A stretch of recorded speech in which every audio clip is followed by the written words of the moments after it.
They didn't conquer Rome with swords, they conquered it with water. Stand on a Roman street in the first century, close your eyes and listen. Beneath the shouts of merchants and the clatter of wheels, there's another sound, a constant, patient whisper, like the city is breathing through stone. Fresh water, arriving every minute, even when no one is watching. But here's the question that keeps people up at night. How do you feed a city of nearly 1 million souls?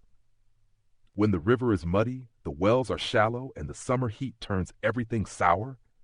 You don't pray harder. You build something impossible. Outside the walls, far beyond the crowded hills, men disappear into the countryside with measuring rods and plumb bobs. They stare at the land the way gamblers stare at dice. Because the trick isn't moving water.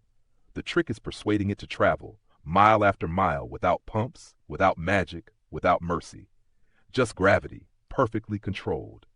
And Rome doesn't build one lifeline. Rome builds many. Aqueducts from different springs, different routes, different heights.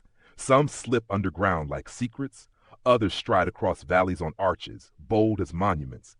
And somewhere along each line, hidden in the stone, are settling tanks where sand sinks and clean water rises, quiet little chambers that keep the city from swallowing grit. Midday. A public fountain spills into a basin, and a woman fills clay jars as if it's nothing. A soldier rinses dust from his hands. Children dart in, laughing, chasing the cold like it's a game. Meanwhile, across town, bathhouses roar with life. Steam, voices, splashing. An entire culture built on the assumption that water will always be there. That assumption becomes Rome's power and its vulnerability. Because once a city gets used to abundance, it can't go back.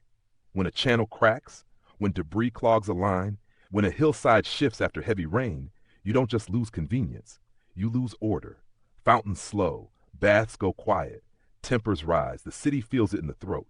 So engineers patrol the routes, workers crawl through dark tunnels with lamps, they patch, scrape, reinforce, fighting time itself. Not for glory, but for flow. For the steady promise that tomorrow, the water will arrive again. And that's the real wonder. Rome wasn't only stone and empire. It was infrastructure, a civilization held together by a thin, unstoppable ribbon of fresh water. If this story made you feel the city breathing, help the channel breathe too. Like, share, subscribe, and tell me in the comments, what modern system do you think we rely on the most without even noticing?